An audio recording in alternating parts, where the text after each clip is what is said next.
Hi guys, आप लोगों से दोबारा मिलके खुशी हुई। चलिए अपने नेक्स्ट चैप्टर को स्टार्ट करते हैं। पिछले चैप्टर में हमने देखा था कि हमारा जंग यंग किसी चीज़ को देख के काफ़ी ज़्यादा घबरा चुका था और वो बोलता है पसीने में लथपथ होके तुम क्या कर रहे हो।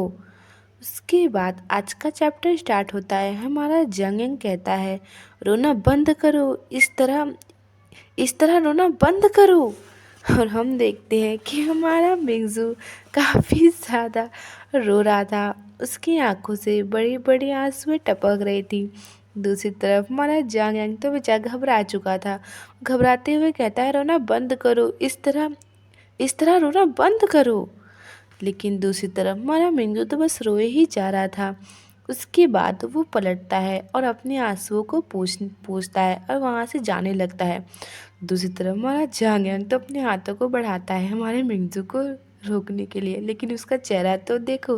वो हमारे मिंगजू को इस तरीके से रोते हुए देखते हुए बेचारा अपने मन में कहता है व्हाट द फक, ये क्या बकवास है ये उसके बाद हम देखते हैं हमारा मिंगजू जो काफ़ी ज़्यादा क्यूटली रो रहा था, बिल्कुल एक भालू की तरह।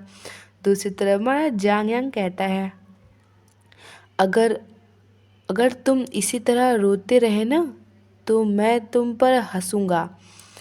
ये कहते हुए अपने बालों को खुजालता है। उसके बाद वो हंसने लगता है।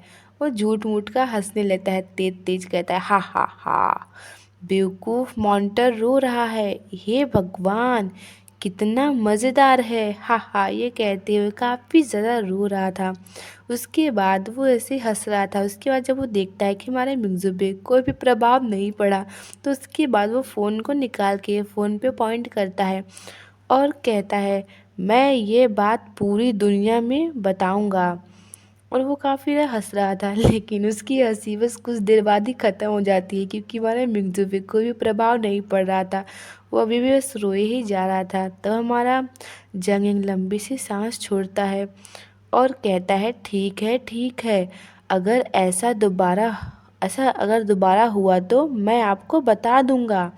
ये सुनते ही हमारा मिर्जू तो रुक जाता है और काफ़ी अपने आँखों को बड़ी बड़ी कर लेता है। उसके बाद वो क्यूटली एक एक भालू की तरह क्यूटली कहता है डील। और वो अभी भी रो रहा था। और हमारा जांग यांग कहता है तो प्लीज़ रोना बंद करो, ऐसा लग रहा है जैसे मैं तंग कर रहा हूँ तुम्हें, स्टफ बस करो मत रो। दूसरी तरफ हमारा मिंगजू तो काफ़ी क्यूटली रो रहा था और कहता है तब तब अपने हाथ को आगे बढ़ाते हुए चलिए अब हॉस्पिटल चलते हैं। और वो अपने हाथ को हमारे जांगन की तरफ बढ़ाता है। दूसरी तरफ हमारा जांगन कहता है नहीं नहीं, मैं बिल्कुल ठीक हूँ। लेकिन हमारा मिंगजू तो फिर से रोना स्टार्ट कर देता है, मतलब रोने वाला चेहरा बना लेता है। वो फिर से रोने के लिए पूरी तरीके से तैयार हो गया था। उसे देख के फिर से हमारा जांगयांग अपने मन में चिल्लाते हुए कहता है नॉट अगेन अगेन, बिल्कुल नहीं, बिल्कुल भी नहीं। हमारा जांगयांग तुरंत घबराते हुए कहता है ठीक है, चलो चले, मैं तुम्हारे साथ चलूँगा। फिर वो धीरे से कहता है मैं इसे सहन कर सकता हूँ। दूसरी तरफ हमारा मिंगजू का तो लक्ष्य पूरा हो चुका था। वो सब जो रोने का था ना, मेरा मिंगजू हमेशा रोने लगता है। वो अपने मन में धीरे से कहता है लक्ष्य प्राप्त हुआ, जांग यांग को मेरा आज्ञाकारी बनाना, टिक। और हमारा मिंगजू प्यारे से स्माइल करता है क्योंकि उसका जो गोल था वो तो पूरा हो गया।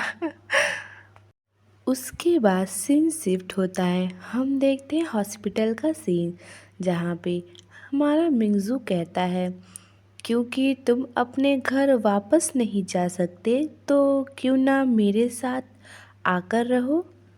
तो हमारा जंगयांग कुछ नहीं बोलता और हमारे मिंगजू को देखता है।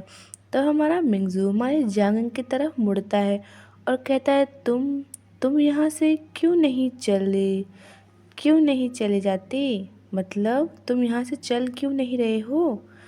तो हमारा जंगयांग कहता है अजीब सा चेहरा बनाते हुए कहता है, शायद शायद आपको खुद डॉक्टर से सलाह लेनी चाहिए। मुझे लगता है आप बीमार हैं और आपको इलाज की ज़रूरत है। हे भगवान, हमारा जांग यांग का तो अलग ही चल रहा है। फिर हमारा जांग यांग कहता है, मुझे लगता है कि यह मानसिक बीमारी है। तो हमारा मिंजू काफ़ी क्यूटली हमारे जांग यांग को देख रहा था और वो कुछ नहीं बोल रहा था। तब हमारा जांग यांग सीरियस होते हुए हमारे मिंजू से कहता है, क्या तुमने मेरी जगह नहीं देखी? इस परिस्थिति में बिना कुछ पूछे मुझे अपने घर में रहने देने की तुम्हारी हिम्मत कैसे हुई? क्या आपको मुसीबत में पड़ने से डर नहीं लगता? ये सुनने के बाद हमारा मिंगजू पहले अपने चिन पे हाथ रखता है और कुछ सोचता है। उसके बाद वो कहता है, हाँ, यह वाकई बहुत परेशान करने वाला है और कष्टदायक है।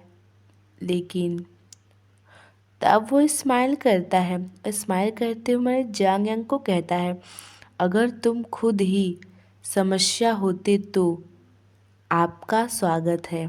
ये सुनने के बाद हमारा जांग यांग की आंखें तो साइन करने लगती हैं। वो कुछ देर तक ऐसे ही हमारे मिंगजू को देख रहा था। उसके बाद वो तुरंत अपने चेहरे को फेर लेता है और हम साफ साफ देख पा रहे थे कि वो काफ़ी ज़्यादा ब्लश कर रहा था। वो ब्लश करते हुए धीरे से कहता है, सचमुच सचमुच एक साइकोपैथ, यानी सचमुच एक मानसिक बीमारी। उसके बाद उसे देख के हमारा मिंजू काफ़ी ज़्यादा प्यारे से स्माइल करता है।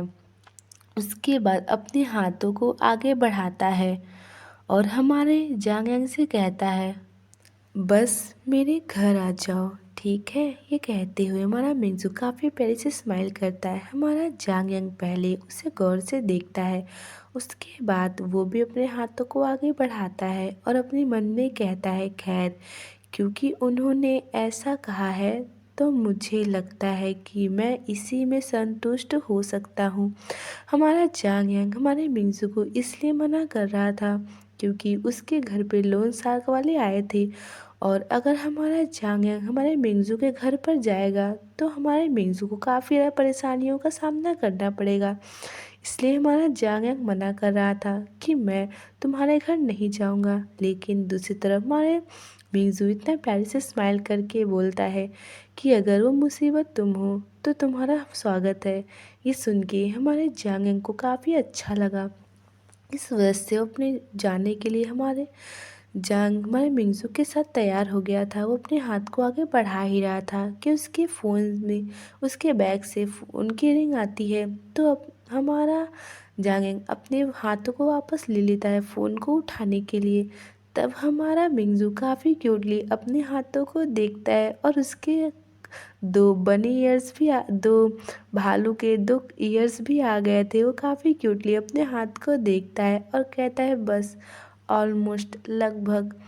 उसके बाद वो तुरंत वापस से जोश में भर जाता है और कहता है, आँखों को साइन करते हुए, आराम से लो। और वो काफ़ी साइन कर रहा था और काफ़ी क्यूटली भालू की तरह हमारे जांग यांग को देख रहा था। दूसरी तरफ हमारा जांग यांग काफ़ी गौर से फ़ोन को देख रहा था। जब हमारा मिंगजू ये इस चीज़ को नोटिस करता है तब वो हमारे जांग यांग से कहता है, क्या हो रहा है? क्या कुछ गड़बड़ है? कौन कॉल कर रहा है? तब हमारा जांग यांग हमारे मिंगजू को देखता है और अपने मन में कहता है, मुझे क्या करना चाहिए? और हम देखते हैं वो फ़ोन हमारे बैंगवान का था। तब हमारा जांग यांग अपने मन में कहता है, रहने भी दो, भूल जाओ। तब वो कहता है मिंगजू से, चलो चले, मुझे भूख लगी है, चलो कुछ खाने चलते हैं। तब हमारा मिंगजू काफ़ी प्यार से स्माइल करता है और कहता है, ठीक है। और दूसरी तरफ हम देखते हैं हमारे बैंगवान का कॉल जो जो हमारे मिंगजू ने काट दिया।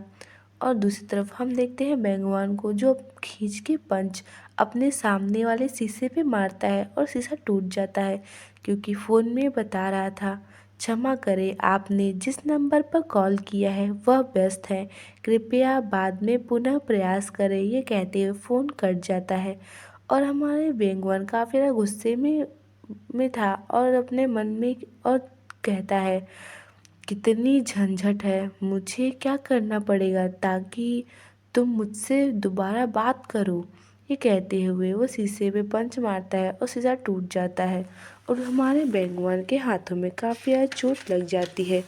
तभी एक औरत वहाँ से आते हुए गेट को खोलती है और हमारे बेंगवान से कहती है, वो कैसी आवाज़ थी? क्या कुछ टूट गया है? हाँ, वो तुम्हें चोट लगी है?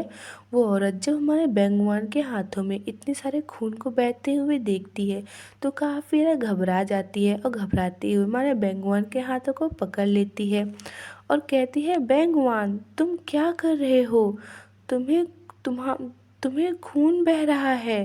वो औरत काफ़ी ज़्यादा घबराते हुए हमारे बेंगवान के चोटों को बांधने लगती है और कहती है, तुम हमेशा चुप रहते हो और इस तरह गुस्सा करते हो, तुमने मुझे पागल कर दिया है। आप जानते हैं चाहे कुछ भी हो जाए मुझे आपकी मदद करने में हमेशा खुशी होगी।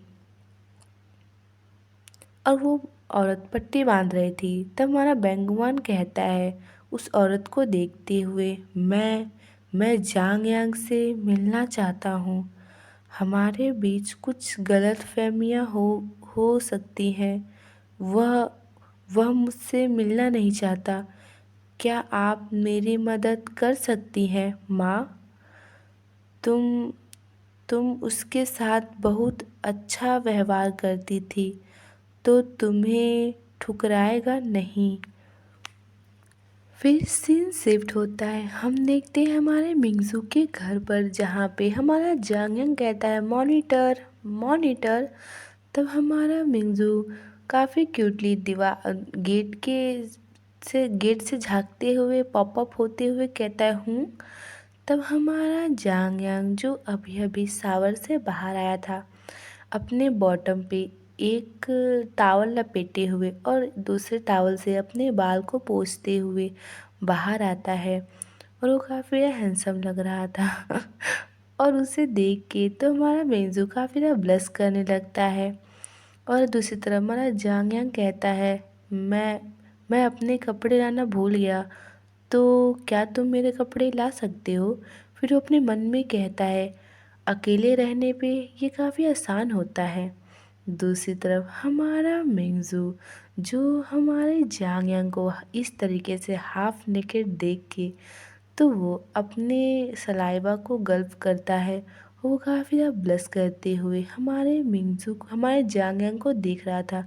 दूसरी तरफ हमारा मिंगजू तो काफ़ी ज़्यादा ब्लश कर रहा था और जब हमारा मिंगजू इतने गौर से हमारे जांगयांग को देख रहा था तो हमारा जांगयांग कंफ्यूज होता है और फिर गुस्से से हमारे मिंगजू के ऊपर चढ़ते हुए कहता है, स्पोर्ट बैग में है, उनमें से कोई भी चलेगा, आप कोई भी ले आ सकते हैं, धन्यवाद, शुक्रिया। लेकिन दूसरी तरफ हमारा मिंगजू उसे इस तरीके से देखा फिर ब्लश कर रहा था, उसके तो होश ही उड़ चुके थे। वो उसी तरीके से मुड़ता है और बहुत ज़्यादा ब्लश करते हुए जैसे उसे हमारे जांग ने ऑर्डर दिया हो, उस ऑर्डर के अनुसार हमारा मिंगजू चल रहा था सीधे सीधे और कहता है, वेट अ सेकेंड, और काफ़ी ज़्यादा ब्लश कर रहा था। उसने अपने चेहरे को नीचे झुकाया हुआ था। दूसरी तरफ पीछे से हमारा जंगिंग कहता है, मॉर्नी मॉर्नी, लेकिन तर हमारा मिंगजू इतना ज़्यादा खो चुका था कि वो जाके सामने गेट पे भिड़ जाता है और उसके सर पे चोट लग जाता है। वो तुरंत अपने सर को पकड़ के ज़मीन पे बैठ जाता है और कहता है, आउच आउच। और उसे देख के हमारा जांग यांग कहता है, काफ़ी ज़्यादा काफ़ी ज़्यादा हंसी को रोकते हुए कहता है, दरवाज़ा दरवाज़ा खुला नहीं है। फिर अपने मन में कहता है, रुको, हंसो मत हंसो मत। उसके बाद हम देखते हैं हमारे जांग यांग के बैग का सीन जहाँ पे हमारा मिंगजू जैसे ही हमारे जांग का बैग खोलता है, उसमें से इतनी तेज़ रोशनी निकलती है, इतनी तेज़ रोशनी निकलती है जैसे कि हमारे झांग यांग ने अपने बैग में जन्नत भर के लाया हो। जैसे हमारा मिंटू बैग को खोलता है, सारे कपड़े उछल के बाहर आ जाते हैं, जैसे कि वो बाहर आने के लिए कब से इंतज़ार कर रहे थे। और उस और हम देखते हैं झांग यांग ने अपने पुराने घर से जो भी सामान पैक किया था वो यही था, और वो काफ़ी सामान फैल जाता है। दूसरी तरफ इस तरीके से देख के हमारा मेंगजू अपने मन में कहता है, उसने इनमें कितनी सारी चीज़ें भर ली, ठूस ली होगी। उसके बाद उसका ध्यान फ़ोटो पे जाता है और उस फ़ोटो को देख के वो कहता है, ये कौन है। उसके बाद सीन शिफ्ट होता है, हम देखते हैं हमारा मिंगजू हमारा जांग है एक ही बेड पे सोए हुए थे। दूसरी तरफ हमारे मिंगजू के सर पे चोट लगा था और वो दोनों काफ़ी क्यूट लग रहे थे। तब हमारा मिंगजू कहता है, मुझे गलती से आपके बैग में फ़ोटो मिल गई। ये कौन है? ये बिल्कुल तुम्हारी जैसी दिखती है, क्या ये तुम्हारी बहन है? हमारे मिंजू की बात सुन के हमारा जांग यांग हमारे मिंजू को देखता है।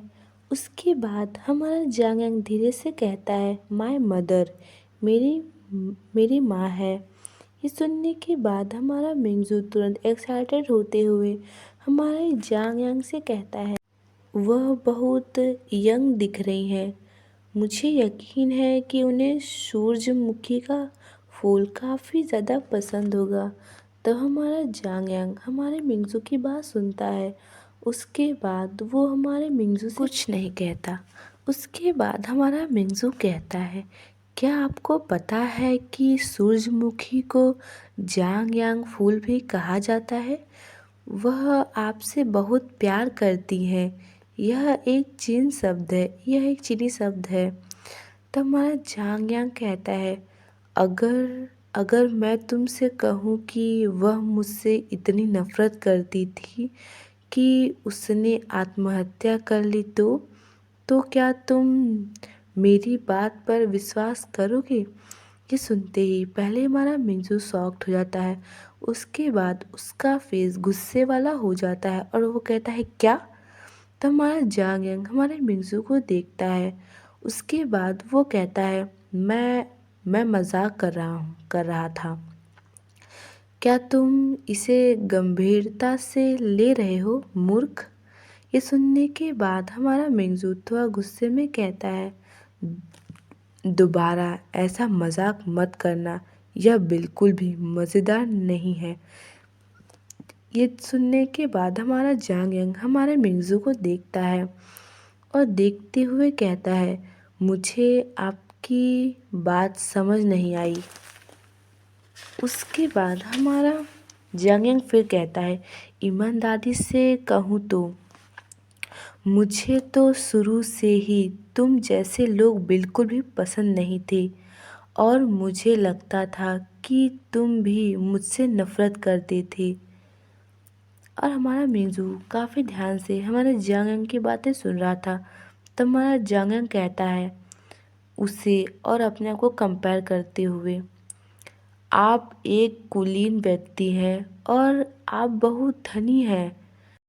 कुलीन व्यक्ति का मतलब काफ़ी ज़्यादा अमीर और काफ़ी ज़्यादा फेमस इंसान, या कहूँ कि ऐसा इंसान जो अच्छी ज़िंदगी जी सकता है। तो हमारा जांग यांग कहता है, जाहिर है आप बिना कुछ किए भी आराम से अपनी जीवन जी सकते हैं, लेकिन तुम ज़्यादा मेहनत करते हो और तुम बाकी सबसे बेहतर हो। सब लोग तुम्हें पसंद करते हैं। जब मुझे यह एहसास हुआ कि मैं तुमसे बिल्कुल विपरीत हूँ, यानी बिल्कुल अपोजिट हूँ, मैं बेहद दुखी हुआ। तुम पे नहीं, खुद पे। मुझे खुद पे बहुत गुस्सा आया। मुझे सबसे ज़्यादा नफ़रत खुद से ही हुआ। उसके बाद हमारा जांगक मिंगजू को देखता है और कहता है, लेकिन तुमने मेरे इस भयानक रूप का स्वागत किया, चाहे तुम ईमानदार हो या नहीं। Thank you. ये सुनने के बाद मिंगजू प्यारे से स्माइल करता है। हमारा जांग यांग जब उसे इस तरीके से स्माइल करते हुए देखता है तो उसे देखता है और काफ़ी ज़्यादा ब्लश करते हुए अपने चेहरे को फेर लेता है और कहता है सोने का समय हो गया है, गुड नाइट। उसके बाद सीन शिफ्ट होता है। हम देखते हैं हमारे मिंगजू के घर पर, जहाँ पे हमारे मिंगजू की बहन काफ़ी ज़्यादा उछलते कूदते सॉन्ग गाते हुए कहती है, मम्मी पापा मैं बाहर जा रही हूँ, मॉम डैड मैं बाहर जा रही हूँ। तब उसकी मॉम कहती है, टियान टियान रुको। तब हमारे मिंजू की बहन कहती है, यानी टियान टियान, क्या हालचाल है माँ। तब हमारे टियान टियान की माँ कहती है, स्कूल में टीचर कहूँ या उसके पिता का निर्देशक ने आज सुबह फ़ोन किया था कहते हुए कि मिंगजू ने इन दिनों बुरा व्यवहार किया और गलतियाँ की। क्या तुम्हें पता है क्या गड़बड़ है? मिंगजू पहले कभी ऐसा नहीं था। मैं बहुत ज़्यादा चिंतित हूँ। और यहीं पे हमारा आज का चैप्टर ख़त्म होता है। चलिए आपसे नेक्स्ट चैप्टर मिलेंगे, तब तक के लिए बाय बाय। और अगर आपको मेरा एक्सप्लेनेशन पसंद आया तो प्लीज़ मेरे चैनल को सब्सक्राइब कीजिए। और बाय बाय, फिर मिलेंगे।